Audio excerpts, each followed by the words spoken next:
ng sahod ni Bimby Aquino sa Itbulaga naubos agad dahil kay Chris Aquino, isang misteryosong obispo sangkot sa nakaagimbal na transaksyon. Tuluyan ang nilamon ng matinding pananabik at intriga ang buong showbiz matapos mumutok ang balita tungkol sa kauna-unahang adult sweldo ni Bimby Aquino mula sa kanyang pagiging guest co-host sa longest running noontime show na Itbulaga.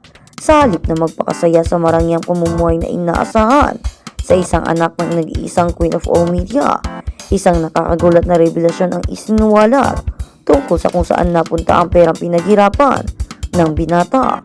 Unti-unting nabunyag na ang kanyang ina na si Chris Aquino ang nasa likod ng mabilis na pagkaubos ng nasabing pundo, kasamang isang opisyal na simbahan na tuluyang nagpabago sa pananaw ng publiko.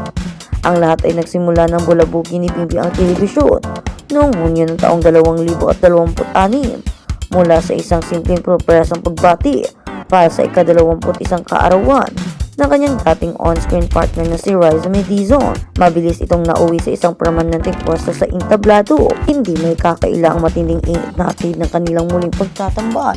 Ang dating mga batang bituin ng mga metal bossings ay muling nagpapakilig sa masang Pilipino, dahilan upang walang atubiling tanggapin ni Bimby ang alok na maging opisyal na bahagi ng lumalagong pamilya ng programa, kasama sina Vex Soto, Joey De Leon at iba pang mga bigating host.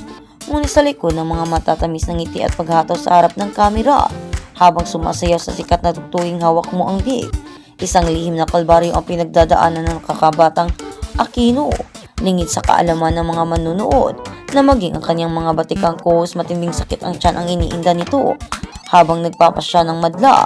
Ang matinding professionalismo ito ay nagpanatiling lihim hanggang sa isang patagong video ang lumabas kung saan tanging si Riza May lamang ang nakapansin sa totoong kalagayan ng binata na agad namang nag-abot ng pag-aalala at pag-aaruga sa pamamagitan ng simpleng paghaplos sa kanyang tiyan. Nang tuluyan ang dumating ang pinakahinihintay na araw ng pagsahod, marami ang nag-aabang kung paano wawasakin ni Bimby ang kanyang unang cash.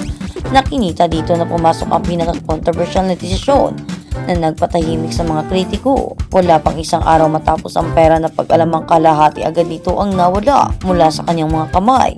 Ayon mismo sa mga inilabas na detalye, ang malaking halagang ito ay direktang inilaan para sa isang donasyon na matagal na palang ipinangako ni Chris Aquino sa isang malapit na kaibigang pari na ngayon ay isa ng ganap na obispo. Ang perang pinaghirapan ni Bimby ay tahimik na nagsilbing pambayad sa isang banal na layunin ng kanyang ina.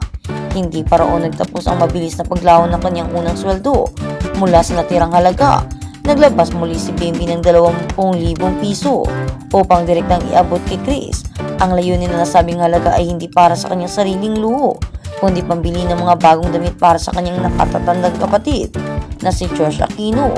Ang natitirang barya mula sa kanyang kauna-unahang sahod ay balak pa nitong ilaan bilang pambayad sa ina para sa isang masaganang salo-salo bilang pasasalamat sa lahat ng suporta nito.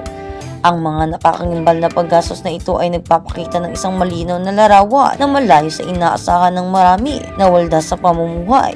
Sa kabilang banda, ang mga hakbang na ito ay hindi nagdulot ng galit kundi labis na paghanga mula sa sambayanan.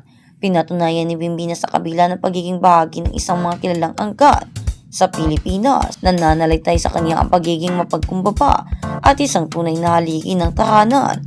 Maging ang mga pangarap nito ay hindi para sa sarili, kundi nakasentro sa pagpapaayos ng kanilang tahanan sa Alto Tarlac at pagbili ng malaking sasakyan para sa mas komportabling pagbiyahe nila ni Josh.